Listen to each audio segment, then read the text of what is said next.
আসসালামু আলাইকুম everyone, welcome to our new blog. আজকে আমরা সাউথ কোরিয়ার আরও একটি নতুন শহর উলসানে যাব। বুসান থেকে আমরা কিভাবে উলসানে গেলাম, কেন উলসানে গেলাম, আর উলসানে যাওয়া আসলেই কি ওয়ার্থ ইট কিনা সেটা দেখব আমরা আজকের ব্লগে। গুড মর্নিং, আজকে সকাল সকাল উঠে গেলাম আমরা উলসান যাওয়ার জন্য। সো আমরা এর জন্য বুসান স্টেশন থেকে এখানে এসেছি উলসানের টিকিট কাটতে। আমরা এখন উলসানের জন্য টিকিট কেটে নিলাম। আমাদের টিকিটটা হচ্ছে 12:30 KTX এর। আমাদের 12:10-এরও একটা টিকিট দিয়েছিল, যেটা কিনা হচ্ছে SRT ছিল। সেটার প্রাইসটা ছিল হচ্ছে 7,500 করে, আর এটার প্রাইস হচ্ছে 8,400 করে নিয়ে রেখেছে। যেহেতু আমাদের হাতে সময় কম ছিল, তাই আমরা হচ্ছে 12:30 টিকিটটা নিয়েছি। বুসান থেকে উলসানে যাওয়ার জন্য দুটা বুলেট ট্রেন, একটা SRT আর আরেকটা KTX। বেসিক্যালি এই দুটো বুলেট ট্রেনই বুসান থেকে ডিরেক্ট সোল যাওয়ার জন্য। তার মাঝে SRTটা একদম লোকাল আর KTX শুধু মাঝে উলসান থামে। আমাদের ট্রেনটা ছেড়ে দিল।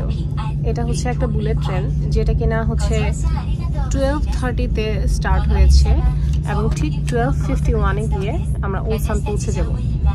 খুব অল্প সময় লাগে, এই 21 মিনিটসের মতো। বুসান থেকে উলসানে যাওয়ার আরও একটি ওয়ে আছে, আর সেটি হচ্ছে সার্ভিস বাস, কিন্তু সেটাতে 2.5 ঘন্টার মতো সময় লাগে। তাই সবাই বুলেট ট্রেনেই যাতায়াত করে। ফাস্টার জার্নির সাথে সাথে বুলেট ট্রেনের সার্ভিস কোয়ালিটিটাও খুব ভালো। যেমন এখানে চার্জিং পোর্ট আছে, লেগ রুম, এবং খুব কমফোর্টেবলি ওয়েতে চলাফেরা করা যায় মাঝখান দিয়ে। বুলেট ট্রেনের ওয়াশরুমগুলোও কিন্তু খুবই কোয়ালিটিফুল থাকে। হাই এভরিওয়ান, আমরা এখন বুসান ছেড়ে উলসানে চলে আসলাম। বুলেট ট্রেনে করে আসছি, তাই খুব বেশি সময় লাগেনি, অনলি 21 মিনিটস টাইম লাগছে এবং অ্যাকুরেট টাইমে আসছে। ওইখানে যখন আমরা টিকিট কালেক্ট করি তখনই লেখা ছিল যে 12:30-তে বুসান স্টেশন লিভ করবে এবং 12:51-এ হচ্ছে উলসান স্টেশনে এসে পৌঁছাবে। একদম অ্যাকুরেট টাইমে এসেছে। আর আরেকটা জিনিস হচ্ছে যে এখানে উলসান স্টেশনে খুব বেশি সময় থামেনি, অনলি 1 মিনিটের মতো এখানে স্টে করেছে, অ্যান্ড দেন আবার সোলের জন্য সেই KTX ট্রেনটা রওনা দিয়ে দিয়েছে। আমরা যাওয়ার সময় এই ট্রেনে করে যাব, আমরা সোল যাব।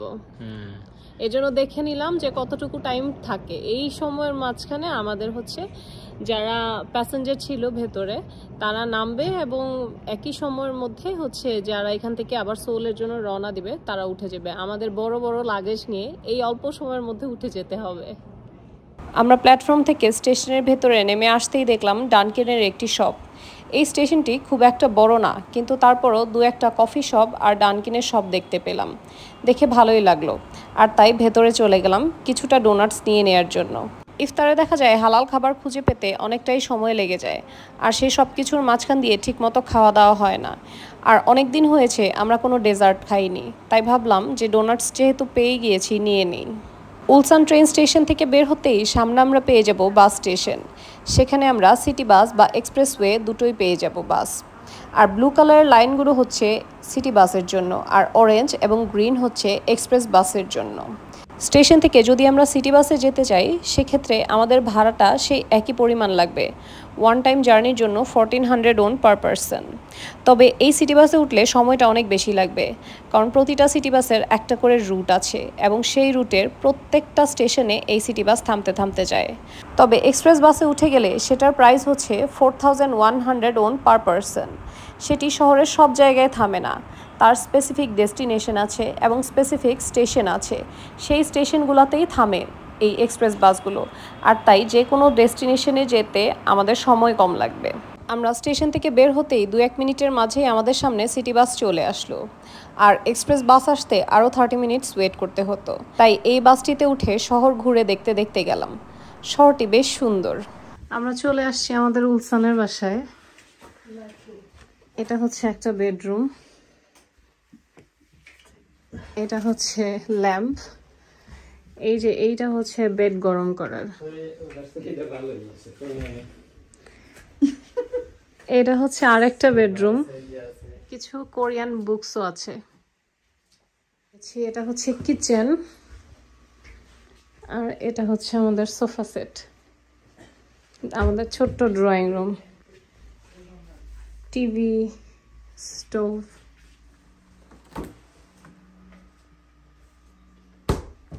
টাওয়েল,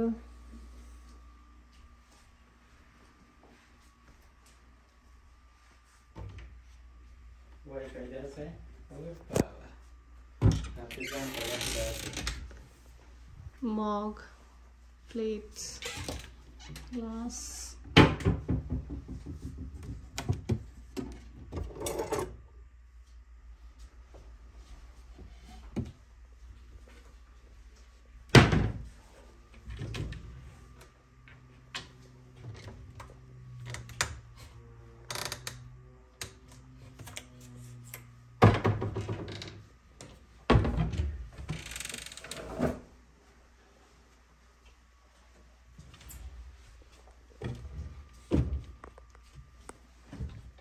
এই বাসার ফ্যাসিলিটিস গুলো খুব ভালো, টোকিওর বাসাটার মতো আমাদের, তাই না আব্বু?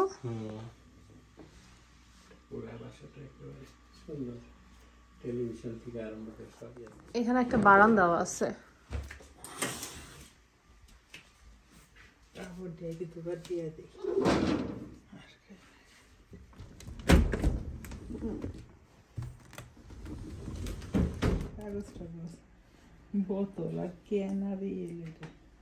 আমরা এখন বের হয়ে গেলাম উলসানের সিটি ট্যুরে। আজকে আসতে আসতেই বিকাল হয়ে গেছে, তাই ভাবলাম যে হচ্ছে একটু ফ্রেশ হয়ে একটু রেস্ট নিয়ে তারপরে বের হই। এখন বাজছে হচ্ছে 5:30টার মতো। এরপর আমরা কিছুক্ষণ ঘোরাঘুরি করে 6:30-এর মধ্যে চলে আসব, এসে ইফতার করে আবার বের হব। উলসানকে বলা হয় কোরিয়াল ইন্ডাস্ট্রিয়াল এরিয়া। এখানে হচ্ছে হুন্ডাই আর হচ্ছে স্যামসাং এর হেডকোয়ার্টার আছে। এখানেই ম্যানুফ্যাকচার হয়, রেডি হয়, অ্যান্ড দেন পুরা দেশে ওদের সাপ্লাই হয়। আমার কাছে বুসান শহর থেকে উলসান শহরটা বেশি ভালো লাগছে। শহরটা খুবই কাম অ্যান্ড কোয়াইট প্লেস, খুবই সুন্দর। হ্যাঁ, এখানে ইংলিশে কথা বলা বা কমিউনিকেশন করাটা একটু ডিফিকাল্ট, কারণ শহরটা হচ্ছে ছোট, তো এখানে ট্যুরিস্ট এত বেশি আসে না। সো তারা মেইনলি হচ্ছে বয়স্ক মানুষই বেশি চলাফেরা করে। আমাদের বাসা থেকে বের হয়েই হাতের বাম দিকে 2 মিনিট হাঁটলে এই বড় মেইন রোডটা দেখা যায়। আর এই মেইন রোডের রাস্তার ওপারে যাওয়ার পরে সামনে যে বিশাল বড় একটা গার্ডেন দেখা যাচ্ছে, সেটাই হচ্ছে ন্যাশনাল গার্ডেন অফ উলসান। আমরা দেখলাম এখানে অনেকেই হাঁটছে আর এক্সারসাইজ করছে। আমরা তাই ভেতরের গার্ডেনটা ঘুরে দেখার জন্য রাস্তাটা পার হয়ে গেলাম। এখান থেকে হাতের বাম দিকের রাস্তায় যে 3তলা বিল্ডিং দেখা যাচ্ছে, সেটাই আমাদের এয়ারবিএনবি। এই পার্কটাকে তাইওয়া গ্যাং ন্যাশনাল পার্কও বলা হয়, তার কারণ এর ঠিক পাশ দিয়েই একটা বিশাল বড় নদী গিয়েছে, যার নাম তাইওয়া নদী। এই নদীটা সমুদ্রের সাথেও কানেক্টেড আছে। আমাদের যদি উলসান শহরটি ডেসক্রাইব করতে হয়, তাহলে বলবো তাইওয়া নদীকে ঘিরেই এই শহরটি। আর তাই নদীর সাথে সাথে শহরটিও লম্বা আকৃতির ভাবেই তৈরি হয়েছে।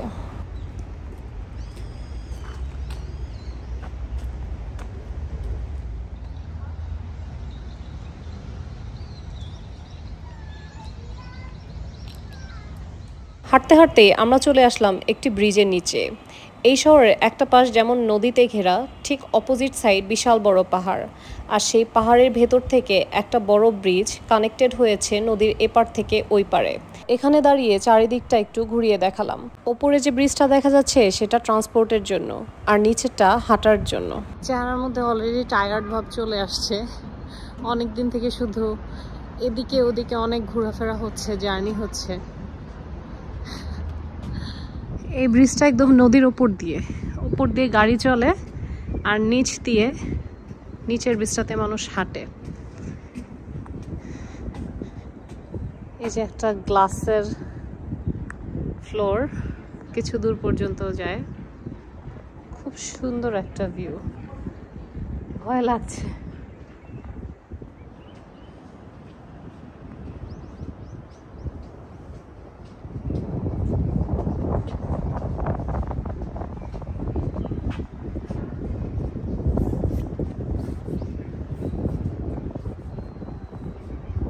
এটাই হচ্ছে সেই তাইওয়া রিভার, আমরা যেটার কথা বললাম।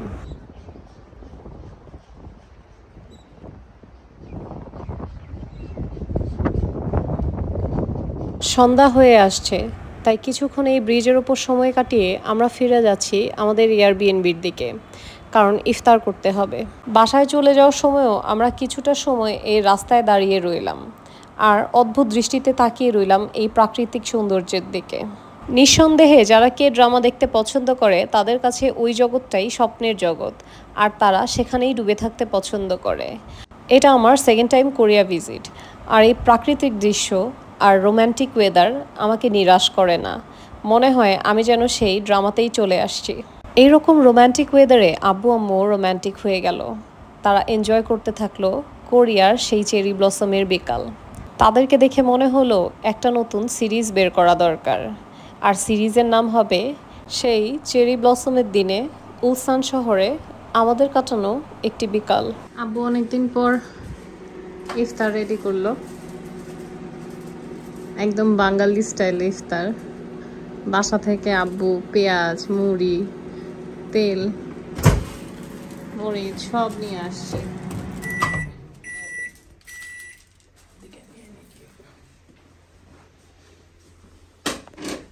আমাদের ভাত রান্না হয়ে গেছে। এখানে মোটামুটি সব ফ্যাসিলিটি আছে, মুড়ির চালনিও আছে। ইফতারের পর আমরা আবার বের হয়ে গেলাম সন্ধ্যাবেলায় উলসান শহরটা দেখতে, রাতের উলসান দেখতে কেমন হয় দেখার জন্য।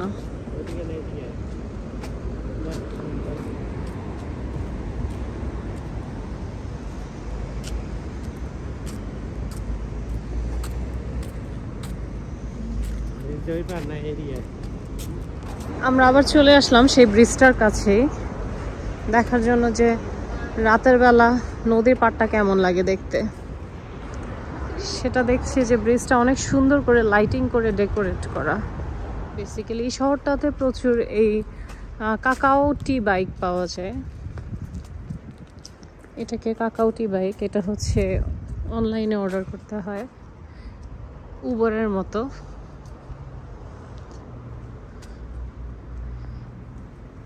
এই সবগুলো হচ্ছে চেরি ফুলের গাছ, যেটা নিচে এরকম ভাবে সুন্দর করে লাইটিং করা আছে।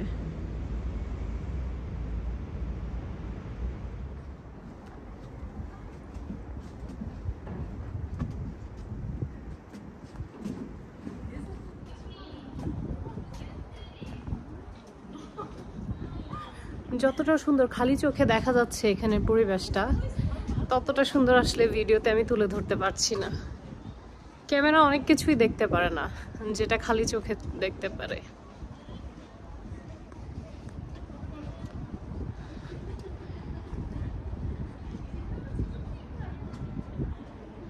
আমরা ব্রিজটা পার হয়ে আসতেই দেখি জমজমাটটা অনেক বেশি, যেটা ওই পার থেকে বোঝা যাচ্ছিল না। আর ব্রিজের নিচে অনেকেই বসে সময় কাটাচ্ছে, আর কিছু মানুষ এভাবে এক্সারসাইজও করছে। দিনের বেলায় শহরটা যতটাই ব্যস্ত, রাতের বেলা ঠিক ততটাই কোলাহলপূর্ণ। এপারে আসতেই বুঝতে পারলাম যে আমরা যে পাশটায় আছি সেটা হচ্ছে রেসিডেন্সিয়াল এরিয়া, আর এটা হচ্ছে নতুন শহর। এটা নদীর পাশ দিয়ে লম্বা রাস্তা গিয়েছে, আর রাস্তার ধার দিয়ে সারি সারিভাবে আবদ্ধ রয়েছে এই চেরি গাছগুলো, যেটা এখন চেরি ব্লসমের কারণে পুরোটা রাস্তা জুড়ে ফুটে আছে ফুল।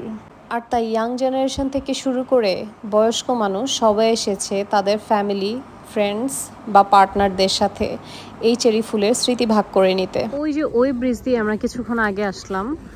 তারপরে হচ্ছে একটা বিশাল বড় হচ্ছে গাড়ির গ্যারেজ, তারপরে একটা ফুটবল মাঠ, এটা আর একটা ফুটবল মাঠ, এবং এরপরে আরও একটা ফুটবল মাঠ এ পর্যন্ত দেখেছি।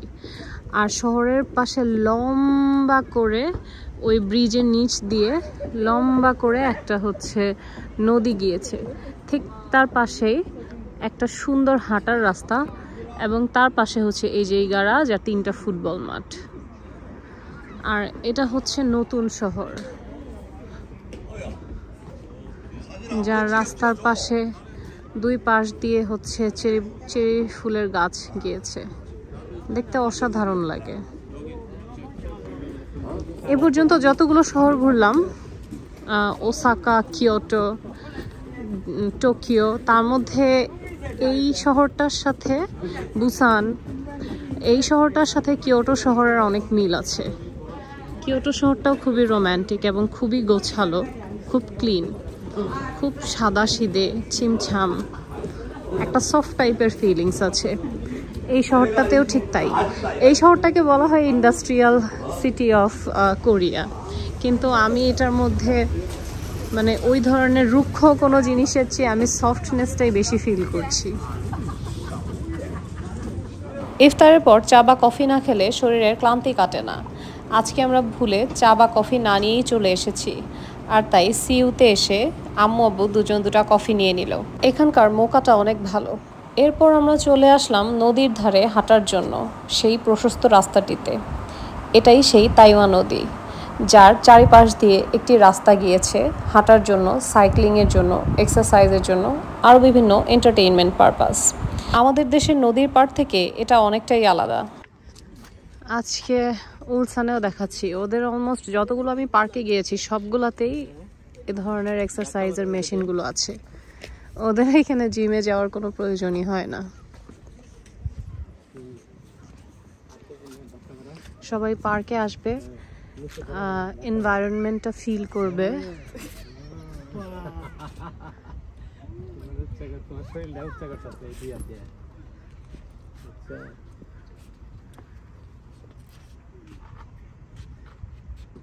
হাতের হয় এই জায়গাটা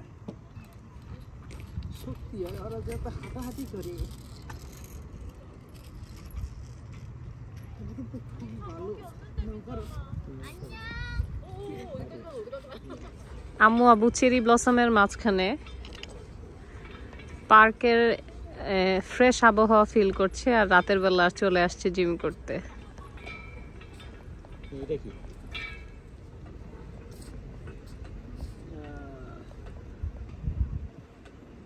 দেখলাম হাতের ব্যায়াম করলাম। হ্যাঁ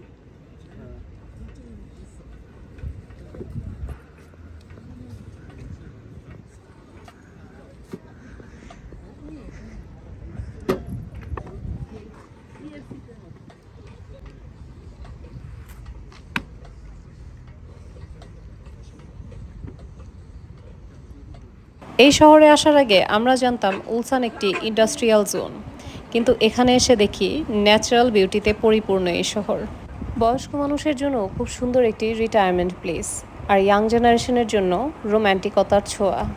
আমরা যখন এই শহরে আসার প্ল্যান করেছিলাম তখন অনেক নেটিভ কোরিয়ান আমাদেরকে জিজ্ঞেস করেছিলেন আমরা এখানে কেন ঘুরতে আসছি। এটা মোটেও ট্যুরিস্ট ফ্রেন্ডলি না, এখানে মানুষজন খুব কমই আসে ঘুরতে।